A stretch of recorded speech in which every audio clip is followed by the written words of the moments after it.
This is Noel Tate, one half of the Velvet Drapes from Trapped in a World, the Howard the Duck podcast, and you're listening to Capes and Lunatics. Hi, this is Phil, and I'm here to tell you all about the Capes and Lunatics Patreon. Don't miss out on our comic book creator interviews, including our monthly Chichester chats with comic book legend D.G. Chichester, superhero movie brackets in our search for the worst comic book movie of all time, and many, many more specials, all completely uncensored. Access starts for $3 a month, full video when you pledge $5 a month. Check out the link in our show notes or go to patreon.com/CapesandLunatics. Hope to see you there. This is Luca Perich, and you're listening to the Capes and Lunatics podcast. Recording has started. In a world of Capes and Lunatics, gods and monsters, there are those who try to connect all that is. They are superconnectors. And this was Superconnectivity. Hello, my friends and neighbors. This is I, Charlie, the Professor Esser. And with me, as always, is that blue-eyed bomber from the Burger Pits. Phil Podcast Perich. Thought I was Moz for a second. Thought I was on full stream ahead. Well, you know, this is the thing. And this is, you know, that's one of my signatures. So here's what I'm going to tell you, Phil. Yes, sir. Everything I do, it's an evolution. And I'm trying to find the right things. And I found that in a world, and this is the things, and the Capes and Lunatics, gods and monsters, these are my catch phrases, as we say in the industry. So, and you know, it's branding for the larger channel. This is the thing, because the larger channel is larger than our individual egos, our individual choices and places. And, you know, I have loved doing Superconnectivity. It has been a joy. And yes, I am using the past tense because, dear friends, though it started over on Southgate Media, moved over to Capes and Lunatics, there comes a time for all good things to come to an end. And this will be, tentatively, the last episode of Superconnectivity. Oh, maybe we'll have a reunion sometime down the road, or we'll come back for a special thing. Specials, yes. But this slot is going to be replaced. And don't worry, I'm not being replaced. No. Just how we define this moment in time between you and I is going to be redefined as things evolve. We're going to get to that at the end of the show. Right now, this is still Superconnectivity. And I do want to talk about what makes superconnectivity a grand theory, a grand thing. So, Philip. That's Charles. Have you seen WandaVision? Yes, I believe I did see that program. Yes. So, and here's the thing. See, this is the thing about superconnectivity. There are all these things that only make sense decades later, years later, months later. We go, oh, that's what all these pieces connect to. And so let me take you all the way back to sometime, I want to say in the 1960s, maybe the 1970s, when Magneto first took off his helmet. Do you remember those days, Philip? Oh, yes, I do. And he takes off his helmet, and all of a sudden everyone goes, hey! He's got a head under that. He's got white hair and that weird little ducktail design. That's what that's actually called. That's a ducktail. Oh, okay. The same thing that Wolverine has. It's like where you comb it back up. Yeah. And it's called the ducktail. For those of you who don't remember that episode of Leave It to Beaver, that's how you know. It's a weird 1950s haircut that was, I'm going to guess, easy to draw. Sure among men's haircut, and also a haircut that looked different than just standard "Hey, how you doing?" kind of haircuts. It was a, and I guess specifically it was a white man's haircut that looked interesting outside of anything else. So that's that. It was that, and then you had the Osborne waves. But so anyway, they draw Magneto with this haircut, and Magneto has white hair because he's old. Then other people say, well, wait, Pedro has white hair, and he also has that relatively similar haircut. Is Magneto Quicksilver's father? And to be clear, at no point did anyone at Marvel ever think, and really, Magneto is Quicksilver and Wanda's father. No one ever thought that. I mean, that's the thing. I don't think Stan Lee thought it at that point. Well, but the thing is that a lot of fans thought it at that point. And once the fans start saying, oh, this is this and that's that, and these are the other two things, and this is how it all fits together, this is how the super connections occur. And eventually Marvel said, you know, what the heck? And so and even though they had originally rewrote a story to say that wasn't the fact, when they said, no, actually the Wizard had the same haircut. First off, the Wizard had the same haircut. Yes. And actually, the Wizard was dating Ms. America, and that there was more of a parallel between the Wizard and Ms. America and Wanda and Pietro's powers, that fed into the story. And then, after they do that, after they build all that, and then a couple of years later, they said, but the fans still want this other story. And they said, fine, we will do your nerdy little story, you nerds. No.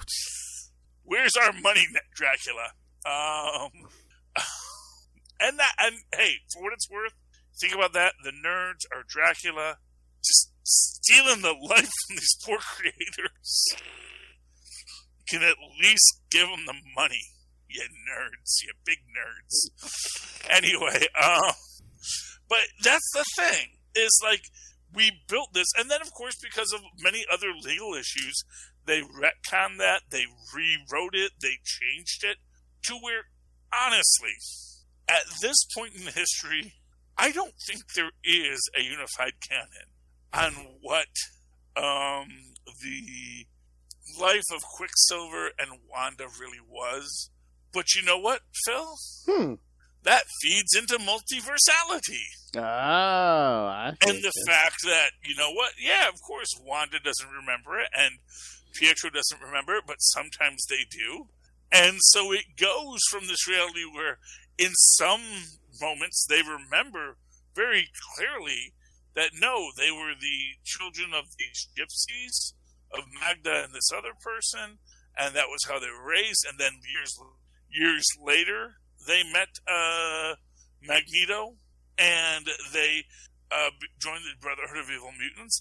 And then other times, no, Magneto was always a part of their lives and was raising them and, had assassins try to kill them because they were the children of Magneto. And then, oh no, actually neither of them are.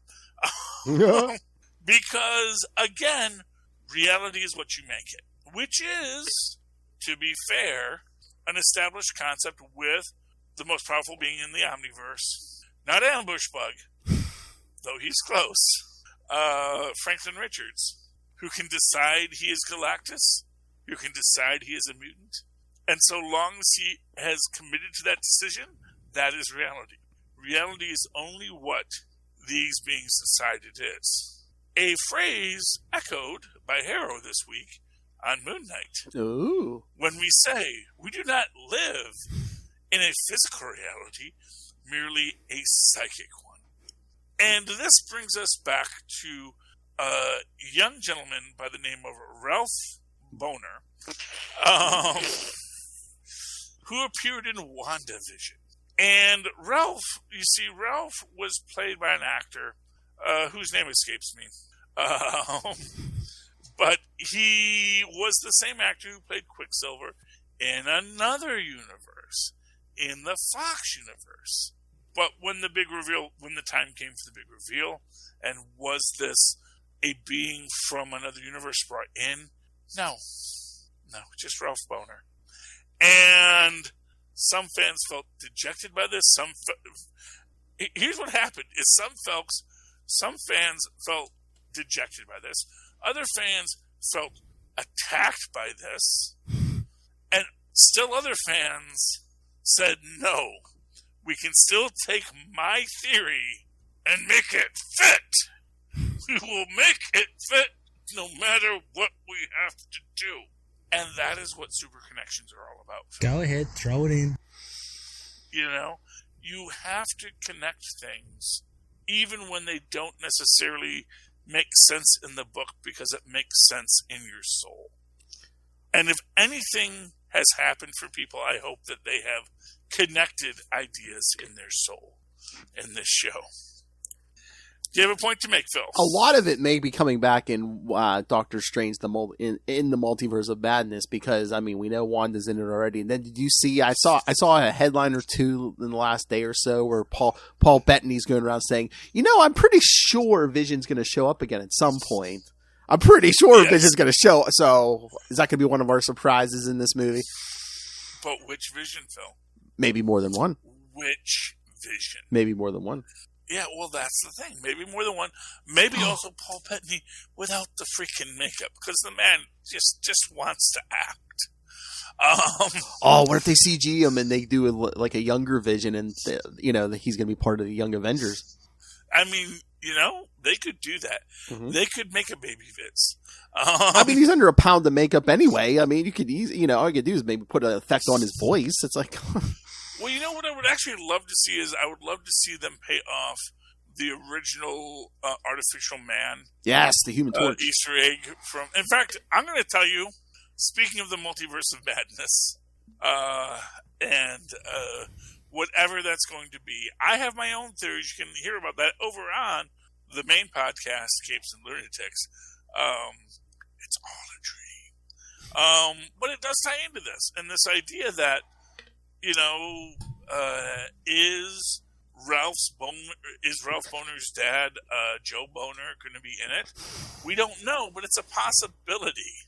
And people who say it has to be something, maybe not. Maybe not, unless enough people agree with you, and then you can make it be reality. That's the thing, is that it becomes reality eventually if you just wish it hard enough and continue to write your letters into the letters page and say, this is what it will be. And so, well, actually, we established this, and this. This is what it shall be. And you just keep on writing in. If everyone else writes in, and we all say, this is what we want the story to be, the writers will make it that story. Now, then you may regret it when they do that story, and it's not exactly what you imagined at that point, but that is the joy of storytelling. Yeah, I mean, I am looking forward to Multiverse of Madness. Multiverse of Madness is going to be such a great film that is going to have way too many expectations centered around it. And that is the one thing you can say about Multiverse of Madness, is that nothing, literally nothing they can do will actually make people happy. I mean, the most that will happen is that they will do the show, and we will all leave, and we'll say, well, that was good. But you know what I might have changed? And that's good. I do feel confident in saying that Tom Cruise is not in it. Or at least that the image we've seen of the person shooting lasers at people is clearly not a man. It is pretty clearly looks like a female in a Captain Marvel outfit. I was going to say, what if it is a superior Iron person, but what if it's not Tony Stark? What if it's like Pepper or somebody? I mean, I guess it could be, but they don't. I mean, here's what I'll say: is the superior Iron people don't usually glow. My original thought when I saw that glowing person was, that's going to be the Human Torch. Because my original thoughts I originally thought it's not going to be the Illuminati; it's going to be the Brotherhood of the Shield. And that it's going to be Franklin Richards, Howard Stark, maybe Phineas Horton, as these great scientists who had long ago slipped the surly bounds of Earth to create this organization of super science to move things forward. And then they would have that perfect, and that would be, for what it's worth, a really great place for Paul Bettany to show up as Jim Hammond. That would be chef's kiss, because he is a blonde. You know? Oh, yes, and we know our history, with the Torch and Vision, yes. Yes. And, what's interesting is actually, I think that the actor who played Jarvis is said that he is being asked to do more stuff. Oh. So there's stuff that's in the works, which is, again, the whole thing about super connections. Oh, it'd be great. The actor who plays Jarvis, if they have him kind of play like the Bucky sidekick role to Captain Carter. That would be fun. I do want to get more Captain Carter. Captain Carter is honestly, although, here's my biggest complaint about Captain Carter, is they did an Exiles Captain America who was Peggy Carter. Mm-hmm. And then they did the What If Captain Carter. But, and this is again where it gets weird, is that the Exiles Captain Carter, or Captain America, who is Peggy Carter, had Rebecca Barnes as her sidekick, who then it later is revealed is actually the original Rebecca Barnes from the Heroes Reborn universe. And this is the stuff I love, because it's like, and the thing is that it's the kind of stuff that it's almost impossible to later explain. There's no way we're going to make this, we can't, this is not an editor's box. This is like, please read the last 50 years of Marvel Comics, and you might know what's going on. But you don't need to. Just know that this is Rebecca Barnes. She is Nomad, or possibly Bucky, and she is here to kick butt and take names. And she's worked with Captain America. She's worked with all these people. And she was created by Franklin Richards, because he is just that powerful. Oh, yeah, that whole universe. Franklin Richards. Yeah, well, he's such a BA. He built a universe as a kid.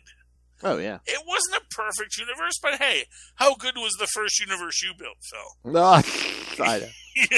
It's like, that universe is so poorly constructed, You can just see all the 8 billion-year-old Skyfathers say, when I built my universe, I made sure we had consistent laws of physics. That's what they should do the next time. If someone has a Marvel story where someone runs into God should look like Stan Lee. Yeah, they've done that. Like the creator. Often they usually have it be Jack Kirby. No, I know. Well, everyone. Here's the thing: Stan Lee got the money. The least you can do is give Kirby the credits. True, yeah. You can give Kirby the cameos because Stan Lee got the money. So it's like, what? Fair enough. And for what it is, for what their splitting of work was, it was Kirby drew the pictures and Stan Lee wrote the words, arguably. Well, Stan Lee definitely wrote the words, and like how much of the story was Stan's and how much was Jack's was probably a little back and forth. Yeah. And probably, way more Kirby than Stan, but, at the same time, Stan starts the story. Stan says, once upon a time. And where it goes after that, well, it's back and forth and do this, do that. And then it's like, then they get into fights because, like, Kirby drew a page and Stanley's like, that's not what I want to tell the story. I'm going to write in dialogue that makes no sense in your pictures because I told you what to do and you drew something different. But you know what? I'm still going to write what they said. So, for whatever it's worth, that is the disconnect in early Marvel and the early Marvel method, which was mostly just Stan Lee trying to figure out a way to write 20 books at once and realizing that, these artists are pretty good storytellers. I'll let them do what they need to, and I will just give them some words when they need them. Mm-hmm. I'll toss out some ideas, and we'll see where it goes. And that's brilliant in its own way. Yeah. But, it's conflict. It's conflict because that's what storytelling is conflict. All right, Philip. Yeah. Anyway, so my main point was in all of this that when they cast Evan Peters as, that's his name, right? Evan Peters? Yes, I believe so, yes. Yeah, Evan Peters as Quicksilver, there wasn't an intention behind it. Beyond just the idea of maybe giving you something to think about and giving you something to go, what the heck? And then, as we discuss it, they listen to our discussions. They go, oh, that's not a bad idea. Oh, that's a good idea. Oh, that's also a good idea. Like, when they wrote it, their intention was to do Ralph Boehner. Their intention was to tell that story. Yes. But the fact of the matter is what stories you tell after that, that's up to everyone. That's up to them, and that's up to us. And quite frankly, they could revisit Ralph Boehner later.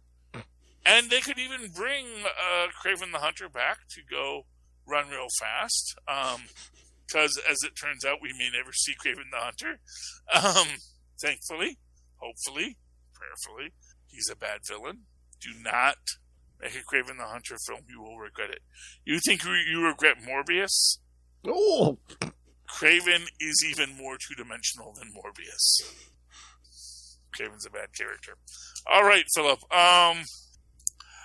Did you read Captain America 0? Of course I did. I told you, I am so ready for both these books. So I'm ready for both these books, too. Here's the thing that kind of bugs me. Yes. It's a minor... Okay, so this is this question about whose shield is whose. Because we see Falcon using the blue circle shield. Yes. Which is Cap's original coloring on his shield. Yes. But with a new star format.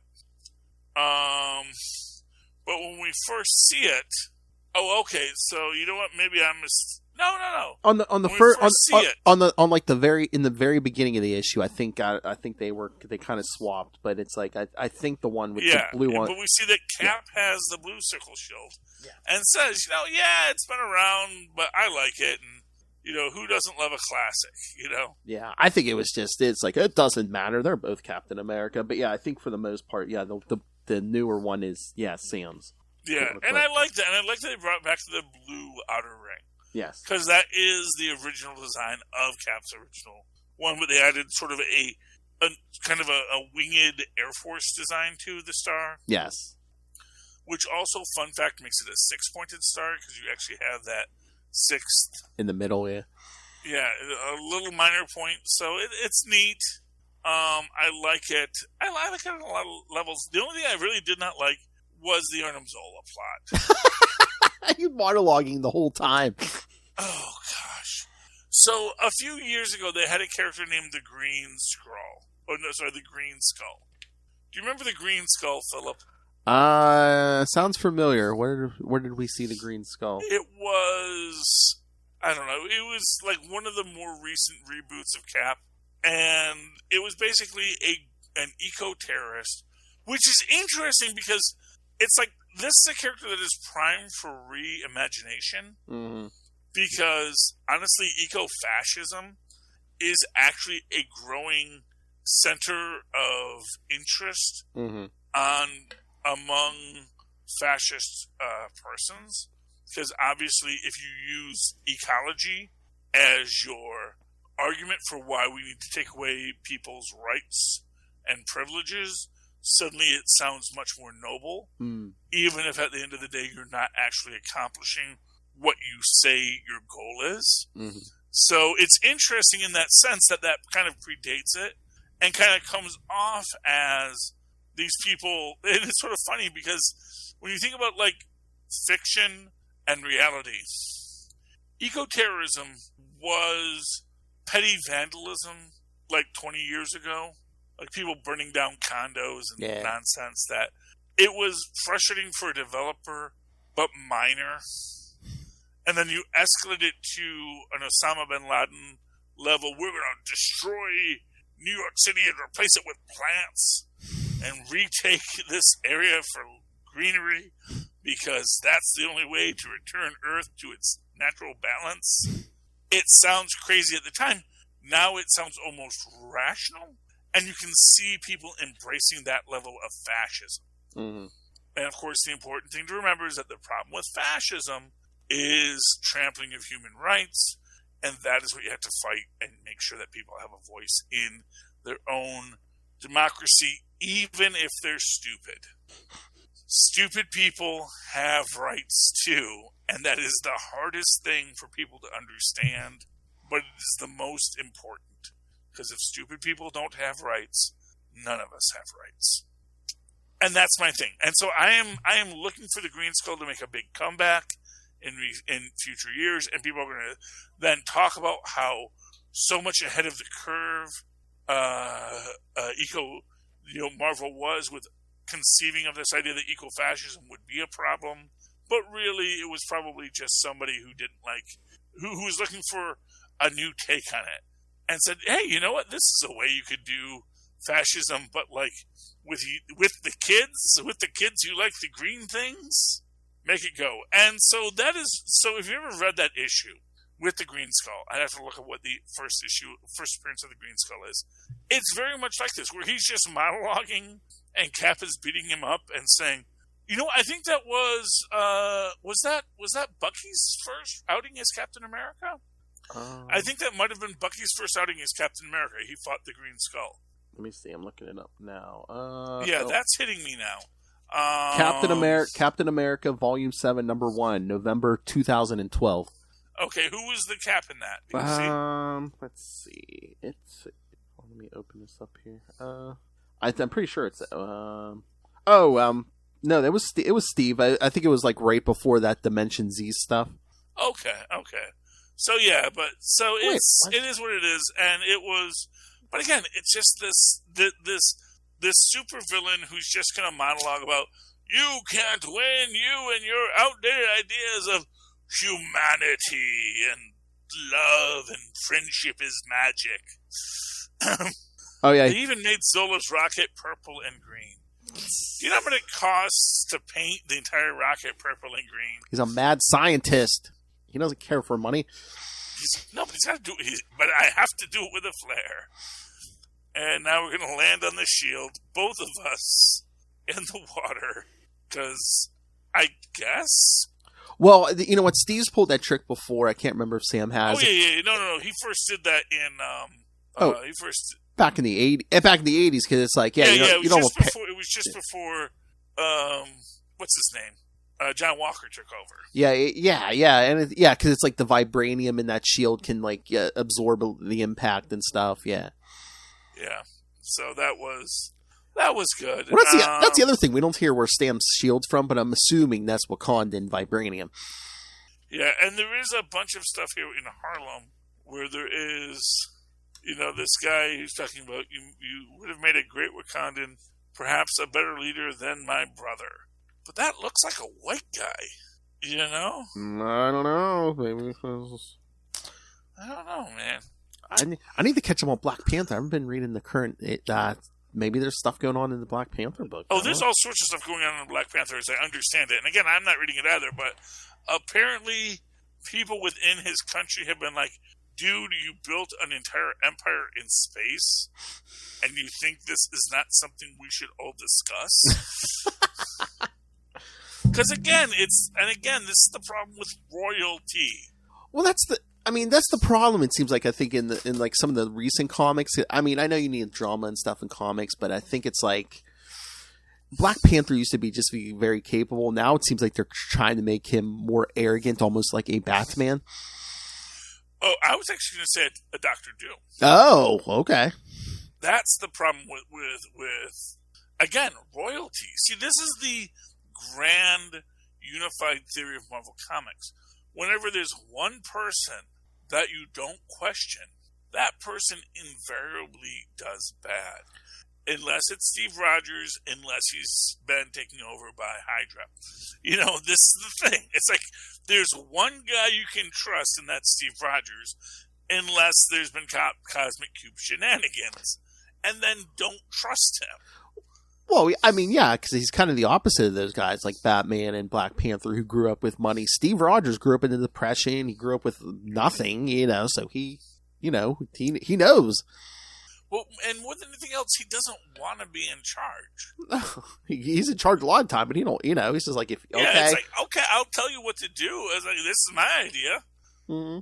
And the fact of the matter is, and for what it's worth, I guess that's how guys like Dr. Druid wind up taking over the Avengers. Well, Cap wasn't there at the moment, but yeah. Well, yeah, but the idea is that if someone just I think we should do this, and it's like, if you're a good leader, it's like, okay, well, let's discuss it, and let's, Like, obviously Carol Danvers isn't going to stand for this, but that, wasn't Carol Danvers in charge, because Carol Danvers as much of a fascist as Nick Fury, which is, of course, the central problem with all superhero stories is superheroes are in their own way fascistic, but they're fascist within what they see as their purview, which is why it's always important that superheroes remain civilians, because so long as a superhero is a civilian, they don't feel obligated to police everything. Yeah.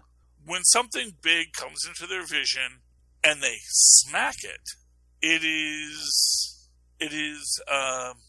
problematic from a free society standpoint, but probably somewhat welcome from I would really rather that, supervillains not blow up my city today perspective, Oh yeah.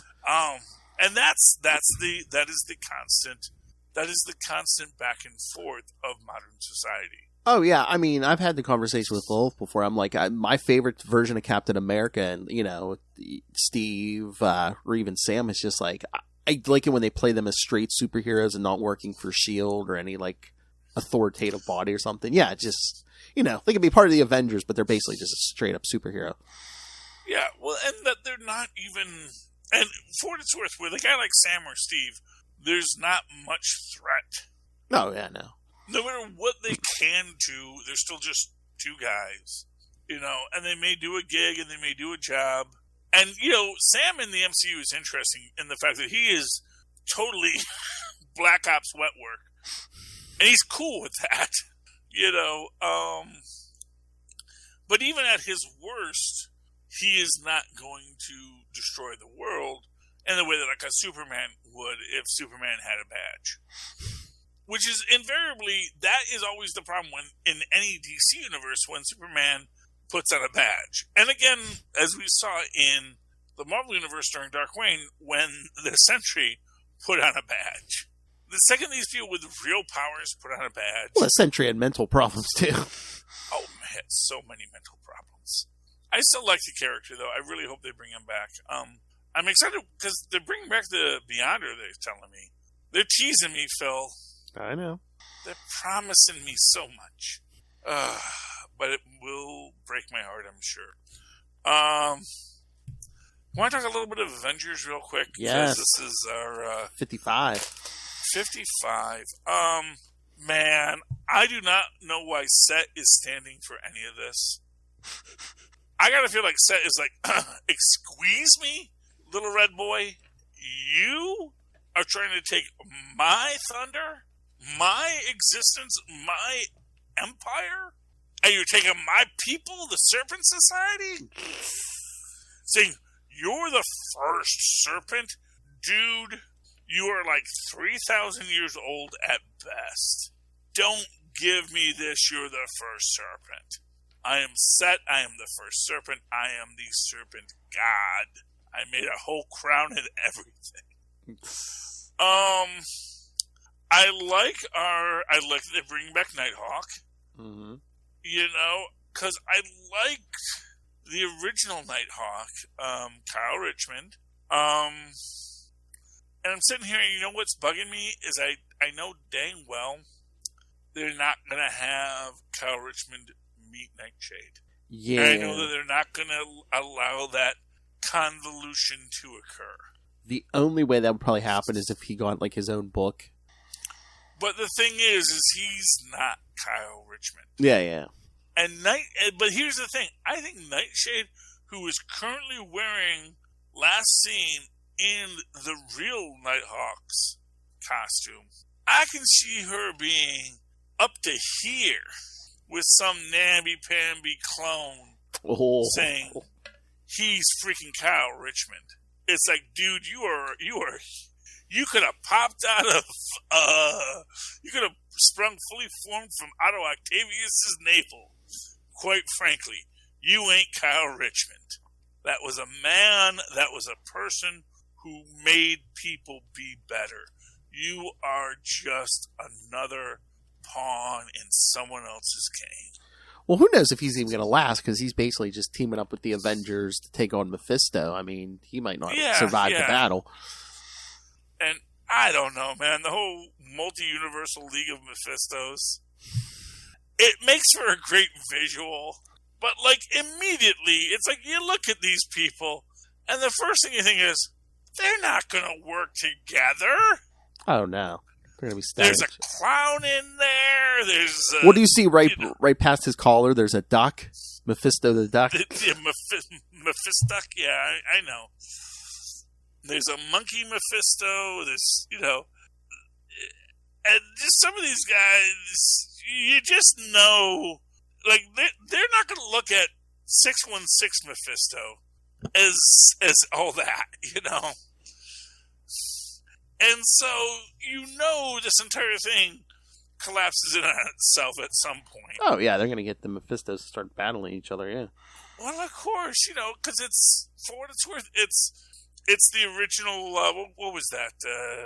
Acts of Vengeance. They're gonna fight, and they're gonna fight each other, and they're not gonna be into it. And then they do the whole voting on the Avengers. Should we allow Nighthawk to be a member of the team? A little sad. No one actually got the actual 616 Kyle Richmond in on this conversation. Is he still alive? As far as I know, the one that he killed was a Skrull. Oh, okay. So there is a real white dude, Kyle Richmond, out there who was a Defender. I thought he died years ago, but I don't know. Again, Skrulls, and I don't know. He might have. I don't know. I mean, there's been plenty of Kyle Richmonds. Well, yeah. For what it's worth, they might as well be Parker clones. Yeah. I am down with it. I am trying to catch up on. Those are big books. That Avengers Forever. There's a lot of them. I have to catch up on those, and I know that those are their own little universes. But I'm hoping, I have faith in the concept. The concept strikes me as cool. Multiversal Avengers and all this stuff. But, I don't know, multiversal Mephistos, it seems less practical, because what is their whole goal? What is the end goal of each Mephisto? And that's also one of these weird aspects. If you're an abstract concept, and you achieve your goal, what is your purpose? It's like, has any Mephisto ever thought of the boredom of torturing everyone forever?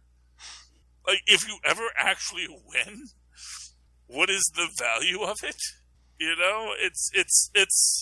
It's the classic, a nice place to visit, And again, VIP, if you want, you have it. Say you achieve your goals, then what are you going to do? You got a bunch of Mephistos who are going to be like, well, I should be in charge. Well, no, I should be in charge. Yeah, I guess that's maybe their dream. Yeah. Is they could just fight all the other Mephistos forever.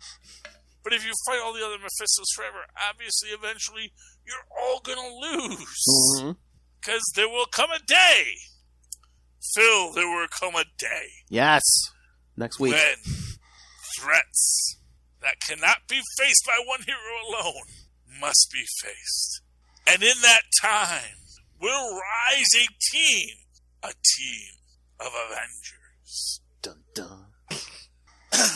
Random heroes associated with each other by random occurrence. They sit around the table.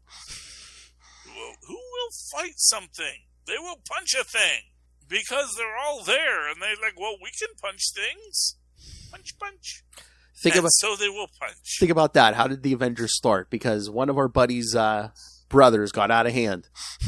Well, and to be fair, they didn't even know Thor then. I know. That's the real thing. It's like, what was Loki even trying to do? And like, Loki's entire purpose was to... Because Loki's idea was he wanted to get Thor and the Hulk to fight. And... I think that was just... Of course... I think that was just Stan looking for sales. Well, it was Stan's boss looking for sales. Oh, yes. Let's be clear. Stan was just a dude, man. A writer, he wasn't in charge of nothing. True. I don't even think he was the editor-in-chief at the time. I think he was just the guy who was stuck there doing the job. And, they said, well, let's do these team books. And, of course, what's interesting in that is that in the original idea is that Rick says, well, let's send a message to the Fantastic Four. And Loki says, I won't send it to the Fantastic Four. I'll disrupt it. But I'll wind it going up to all these other superheroes for reasons. Because I want it to get to Thor. And then Thor can cause the problems. But, of course, when it's all manufactured, it's assuming that Thor won't think to say, what happened now? What occurred? Yeah. And then Loki will gloat because he's Loki, and then it all falls apart because Loki really didn't plan ahead. But that's Avengers, and that's what we will be talking about next week on Avengers Declassified. Next week and every week going forward. Yes. I don't think we'll do legacy numbering. I don't know. I know. Will's like, we can do legacy numbering. Well, here's what I'm going to say. I have done a lot of shows, because, let's face it, even Full Stream Ahead started as just a bunch of different Marvel shows that I was reviewing. Starting with the Gamma Cast. Yes. Which was the old Hulk shows. And I did that, and then we did Daredevil, and then we did all the Netflix shows, and I eventually took over Enough Said for Agents of S.H.I.E.L.D., and then when we wrapped up that, we were just into Full Stream Ahead, where we're doing all the streaming content with The Boys and the like, and all now Moon Knight, which is really fun. And it just shows you that, these shows evolve. They change. Mm-hmm. And I like them. I like being a part of them. And as long as I'm here talking, I'm happy. And like I said, Phil, he is killing Superconnectivity. That just means I'm bringing Superconnectivity over to Capes and Lunatics. So make sure you're subscribed to that, because you're going to get a lot of fan theories over there now.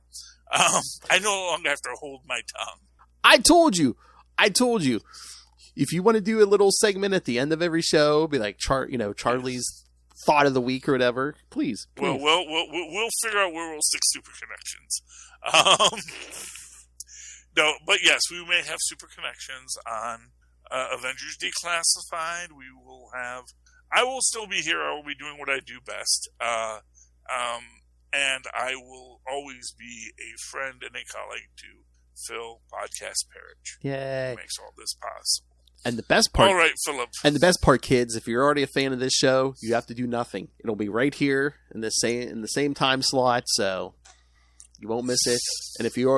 And hey, follow it on. I'll tell you how, on Facebook and Twitter. But if you're already following Superconnectivity, you're following those. So perfect. All right, Philip. If people would like to talk to us, write to us, buy our merch, give us money, how can they do that? Well, Charlie, if they would like to talk to us about all these comics, movies, or even next week for episode 1 of Avengers Declassified, when we do the Avengers Earth's Mightiest Heroes 8-issue series from, 2004, 2005? They can email us, CapesandLunatics@gmail.com, or call the voicemail 614-382-2737. That's 614-38-CAPES. And you can follow again on social media, Avengers Declassified, Twitter it'll be at Avengers Declass, because that's as long of a handle as Twitter will let you have. But again, if you were following Superconnectivity, I just changed those over. So yes, you're already automatically following them. So, and yes, merch, the YouTube channel, the Patreon, everything. It's at Linktree, linktr.ee/CapesandLunatics. Thank you, Philip. Thank you. And of course, if you'd like to write to me in that old-fashioned email way for this old-fashioned show, you can do so at superconnectivityblog@gmail.com. That's superconnectivityblog, all one word, @gmail.com. And for what it's worth, maybe I'll get back to blogging for my Super Connections, because what else am I going to do? And of course, follow me on the Twitter, as I live tweet things when I feel like it, @Charlie Esser. That's CharlieEsser.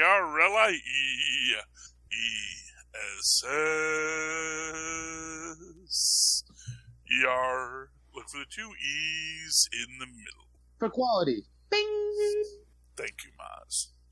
All right, ladies and gentlemen, you have super connected with us for the last time.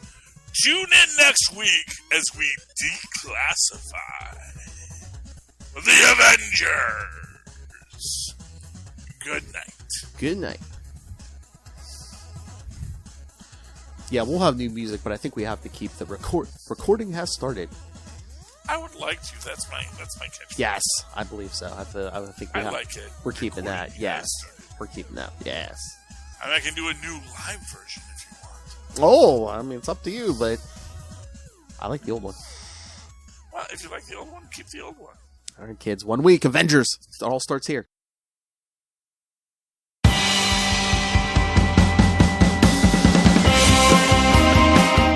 Hi, I'm one of the High Priests of Khonshu Ray, and I have the sacred privilege of providing you, the loony listener, with a podcast honouring Marvel's very own Moon Knight. So join me and a host of others at Into the Night, a Moon Knight podcast. Follow us on Facebook, Twitter and Instagram, or support the show by becoming a Patreon member. Into the Night, a Moon Knight podcast. It's time to get your Khonshu on.